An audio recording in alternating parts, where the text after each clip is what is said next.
En 1960, je le rappelais aussi l'autre jour à l'émission à la télé, le Sénégal avait plus de 1000 km de voies ferrées exploitables et plus de 64 gares fonctionnelles.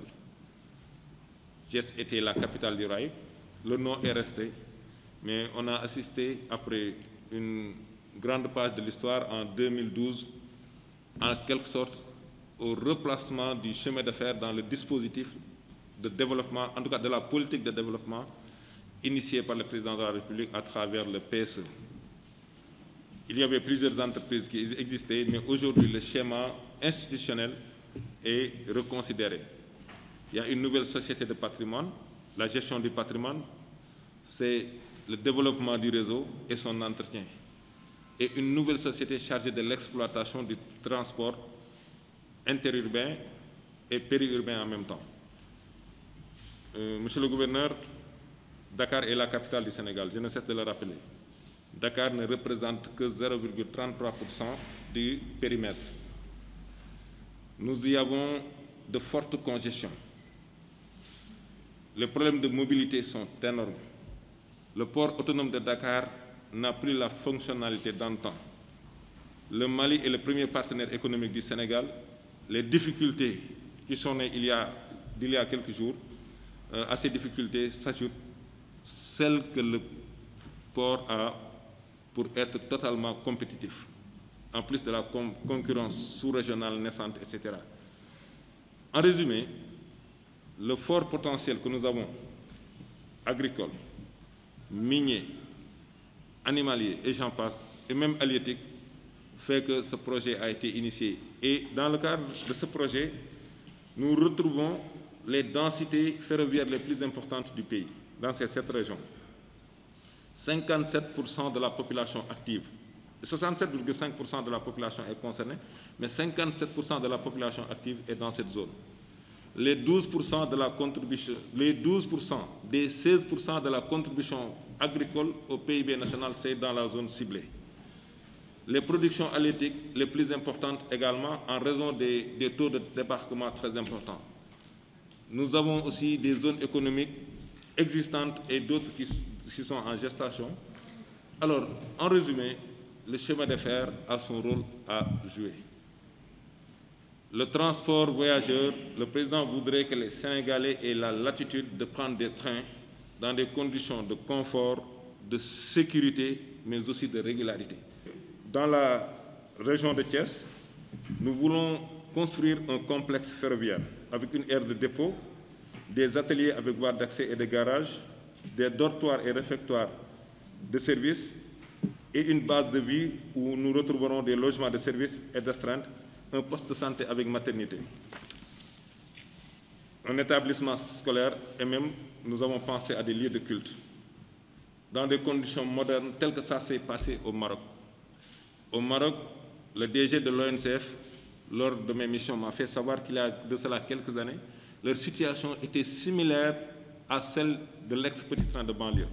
Mais avec l'appui et l'implication des autorités, aujourd'hui, le chemin de fer marocain est même une base de benchmarking. Le Maroc est devenu une référence en termes de chemin de fer.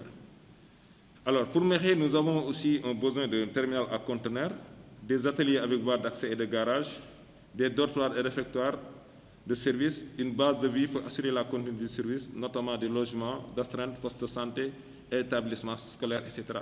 Ça nous permettra aussi de capter la zone des Niayes, les productions qui y sont, le chemin de fer pourra les prendre en charge. L'objectif pour nous, c'est que dans ces 7 régions, les gens, par un transport pendulaire, puissent prendre le train dans des conditions de confort, de sécurité et de régularité, d'arriver à la gare de Diamniadio, d'emprunter le terre et vice-versa. Le faisant, il y aura moins d'accidents, nos routes seront moins agressées. Je rappelle que l'entretien nous coûte, je suis au ministère des Infrastructures, entre 60 et 90 milliards par année. D'éviter la pollution, de retirer beaucoup de véhicules de la circulation, d'avoir une bonne maîtrise du temps de parcours.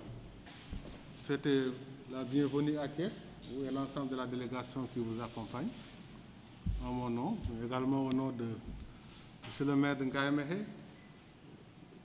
au nom de M. le chef de centre fiscal, que vous connaissez depuis longtemps, avec qui vous collaborez depuis longtemps, pour ce qui concerne M. le maire. Vous dites qu'on est très heureux de voir donc, votre mission à Thiès, parce qu'on se considère toujours comme la capitale du rail. Je pense que c'est historique et ça doit continuer. Quelque part, Thiès sans le rail, c'est comme si vous ôtez le pont Faidherbe à Saint-Louis. Hein? Voilà. Donc, il y a des choses qui s'identifient. Donc, voilà. Donc, bon, maintenant, si dans les perspectives immédiates, les développements, Thiès pourrait occuper une place moins importante, mais je sais que ce sera difficile à faire passer auprès des Thiessois. Donc, je suis heureux de vous voir revenir donc, sur Thiès et de vouloir effectivement aménager des infrastructures à Thiès. Et je pense également qu'au-delà même de l'aspect affectif, d'un point de vue purement rationnel aussi, on pourra difficilement faire l'impasse sur Thiès. Parce que l'aéroport est dans la région de Thiès, c'est pas trop loin. C'est la grande ville la plus proche de l'aéroport présentement. Le port de Ndayane va venir. Aujourd'hui, on parle du port de Dakar, mais le port de Ndayane va venir. Et c'est encore dans la région. Et il va sûrement utiliser les infrastructures qui existent actuellement, l'autoroute par exemple.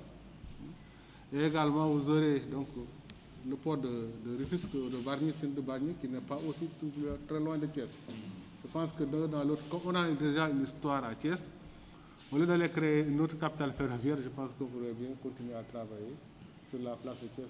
Je pense que c'est une excellente chose que vous ayez pensé à ça. C'est une excellente chose également de penser au chemin de fer, vraiment pour le développement des transports au Sénégal. Je pense que depuis moi-même, bon, je connais bien les gars. J'ai vécu toute mon enfance dans les chemins de fer, plus ou moins. Hein? Je connaissais ce que ça a rapporté à Kaolack, à Guinguinéo. Donc j'ai vécu entre les trains, les dépôts et autres cas, évidemment. Et je voyais par exemple pour Guinguinéo ce que ça donnait à la ville, donc comme perspective et comme dynamisme économique. Et je pense que ce n'est pas que Guinguinéo, c'est sûrement Méhé également, c'est à Tiaoun, c'est à Kébémer, et partout dans ces villes-là où passait le train, je pense qu'il y avait un important commerce qui se développait et des activités économiques importantes. Si ces bourgs-là sont devenus plus importantes que d'autres, hein, c'est parce que quelque part il y avait le chemin de fer. Maintenant, si le chemin de fer meurt, c'est effectivement une bonne part donc, de la vie donc, qui se disparaît également à travers donc, ces endroits du Sénégal. Et en plus, bon, vous l'avez dit, je pense qu'on aura plus, avec le chemin de fer, plus de sécurité, beaucoup plus de sécurité. Les accidents de la circulation, c'est vrai, c'est parce qu'il y a beaucoup de véhicules qui circulent, effectivement. Et je pense que s'il y en a un train, ce que peut-être doit transporter plusieurs camions, un seul train peut le faire. Un seul train peut le faire. Donc on aura moins de circulation sur une voie qui est plus protégée et qui fait beaucoup moins d'accidents quand même, il faut le reconnaître. Je pense que dans l'un dans l'autre, on pourra effectivement se trouver avec des accidents moins importants, en tout cas un nombre d'accidents moins important. Donc, et ce que je vois également quelque part, c'est la modernité. Hein? Dans tous les pays développés, c'est le train qui assure l'essentiel des transports. Surtout quand c'est un transport sur de grandes distances. Qu'un jour, nous aussi, on aura un TGV. Ouais. Il y a le TGV au Maroc. Hein? Le Maroc n'est pas à des années-lumière du Sénégal. Je pense qu'on aura peut-être notre TGV. Et ça nous permettra d'aller à Kédougou, d'aller à Bakel, donc en quelques heures. Mékhé sera le cluster de l'artisanat, avec 6 chaînes de valeur. La base sera le cuir. Et donc, et nous voulons que ce cluster, à l'instar de la région Aquitaine ou de la Tunisie, soit de rang mondial. Et nous sommes la capitale économique du Cayor. La corne du Cayor commence à Pire et va jusqu'à Ngandiouf. Et donc, il n'y a pas quelqu'un qui part dans ces zones sans passer par Mékhé. Moi, c'est une Ouachouaï. Et à partir de Ngaï, pourquoi nous avions pensé à cette zone économique spéciale, c'est que il y avait un port sec dans la zone économique spéciale pour desservir Touba, parce que les gros camions vont à Touba, la Mauritanie ou le Maroc peuvent rester en Ngaï, Bambey et Fatick, il y a la route de Baba Garage, 57 km, et nous avions pensé, nous, dans notre projet, avoir une zone intercommunale. Et nous sommes toujours dans cet esprit. Nous avons 40 hectares qui longent la concession de GCO, donc qui est à la limite dans la ville de Mékhé, 40 hectares que nous avions négociés avec Mewan, mais qui est sur la zone. Et nous avons une décharge avec l'Union européenne, c'est 450 000 €.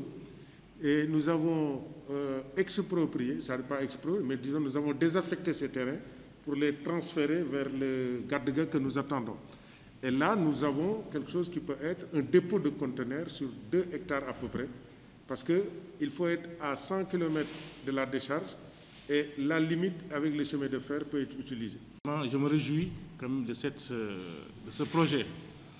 Comme vous le savez, vous l'avez si bien dit, monsieur le directeur général, peut-être j'ai eu la chance, comme vous tous, de faire le Maroc. Je suis impressionné dans un premier temps quand même, le développement du transport ferroviaire. Ça, il faut le dire. Je suis vraiment impressionné par la réussite du Maroc. Je peux dire que vous avez effectivement montré un exemple l'État marocain qui a vraiment réussi quand même à faire de très belles choses dans ce secteur précis.